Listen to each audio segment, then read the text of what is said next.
Dalam nama Bapa dan Putra dan Roh Kudus. Amin. Shalom Alehem saudara-saudari.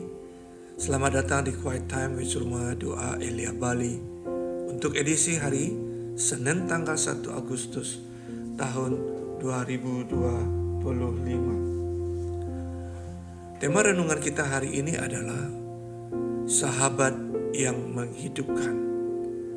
Diambil dari bacaan kitab liturgi gereja Katolik dari kitab Imamat bab 23 ayat 1 ayat 4 sampai 11, ayat 15 sampai 16, ayat 27 dan ayat 34b sampai 37, dan dari Injil Suci menurut Matius bab 13 ayat 54 sampai 58. Saudara-saudari yang terkasih, di tengah dunia yang serba cepat dan sibuk ini, saya dan Anda merindukan sesuatu yang lebih dalam, yaitu sosok sahabat yang sejati.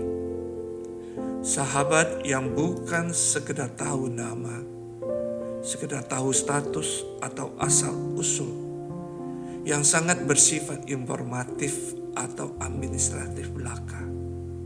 Tetapi sebuah relasi yang sungguh hadir, yang sungguh mengenal, yang menerima, dan yang mencintai. Sayangnya, kecenderungan zaman ini memperlihatkan hal yang sebaliknya. Manusia lebih sering menjalin hubungan relasi karena ada maksud tertentu, ada manfaat, ada yang ingin dicapai. Kita berteman karena merasa berguna.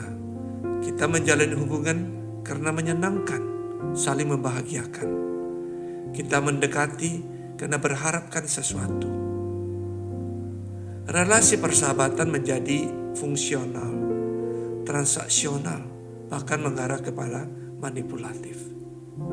Dan orang lain pun perlahan dijadikan hanya sebagai objek, bukan lagi sebagai yang utama. Padahal saudara-saudari, persahabatan sejati itu bukanlah tentang seberapa banyak informasi yang kita tahu tentang seseorang.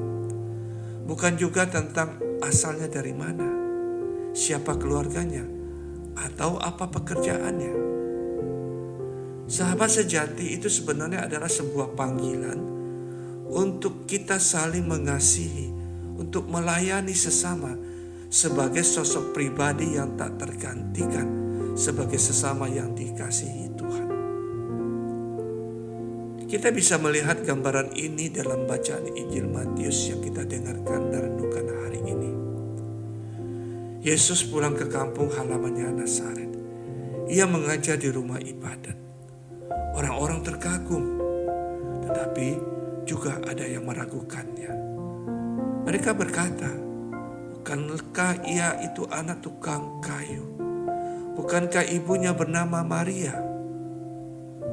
Sebuah kekaguman mereka berubah menjadi penolakan. Mengapa ini terjadi? Karena mungkin mereka hanya mengenal Yesus itu dari sudut informasi saja, bukan dari hati, bukan dari iman yang percaya. Mereka ingin mukjizat, tetapi tidak mau membangun relasi persahabatan yang sejati. Mereka mau keuntungan, bukan sebuah perjumpaan dari hati ke hati yang merindukan kerajaan Allah yang meraja dalam hidupnya. Akhirnya kita tahu, Yesus tidak mengerjakan banyak mukjizat di sana. Saudara-saudari yang terkasih, relasi persahabatan seperti ini terlalu dangkal sifatnya. Dan relasi yang dangkal tidak pernah membuahkan iman yang sejati. Karena iman sejati itu tumbuh dari pengenalan yang lahir dari kasih, dari kehadiran yang tulus, dari hati yang terbuka, bukan karena ikut-ikutan, bukan sekedar memanfaatkan. Sebaliknya, lihatlah Nabi Musa dalam kitab Imamat yang dibacakan hari ini. Kita melihat betapa Musa mengenal Allah secara pribadi. Ia tidak hanya mendengar suaranya, ia berdialog dengan Allah. Ia menyembah, ia memberikan persembahan yang terbaik dan menghormati setiap sabda. Karena Musa tahu setiap firman Tuhan adalah sebuah pertemuan persahabatan yang kudus dan yang suci. Musa tidak mengenal Allah dari jauh. Ia mengenal Allah dari dalam sebuah keintiman sebagai sahabat sejati. Dan itulah yang mengubah hidupnya. Saudara-saudariku, bagaimana dengan Anda dan saya? Apakah relasi persahabatan kita dengan Tuhan hanya sebatas permintaan saja? Apakah doa kita hanya berisi daftar panjang kebutuhan-kebutuhan duniawi kita? Jika jawabannya iya, mungkin kita belum sungguh-sungguh mengenal Tuhan sebagai sahabat yang mencintai. Kita masih melihat Tuhan sebagai sumber jawaban, bukan sebagai pribadi yang ingin menjalin kasih sejati. Saudara-saudari yang terkasih, mari kita benahi arah relasi seperti ini. Tuhan tidak menginginkan hubungan aku dan itu. Tuhan rindu sebuah relasi sepersahabatan, aku dan engkau. Relasi yang saling mengenal, saling hadir, saling mengasihi dan mengasihi satu sama lain. Santa Teresa dari Avila mengajarkan kepada kita bahwa doa yang sejati adalah sebuah perjumpaan dengan sahabat, yaitu Yesus Kristus sendiri. Sebuah dialog persahabatan iman yang hangat, tempat di mana kita diterima, tempat di mana kita dipeluk dan kita tidak merasa asing. Ketika relasi ini bertumbuh, kerinduan untuk bersama Tuhan pun semakin besar. Kita mulai haus akan hadiratnya, dan Tuhan pun membuka hatinya bagi kita, menunjukkan cintanya, penderitaannya, kerahimannya, dan karya keselamatannya kepada saya dan Anda. Dan pada akhirnya, doa kita bukan lagi tempat untuk sekedar meminta.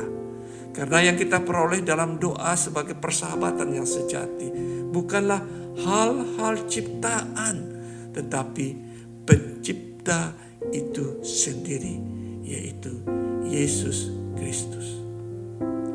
Dialah yang mengenal sahabat sejati kita. Dialah adalah sahabat sejati kita.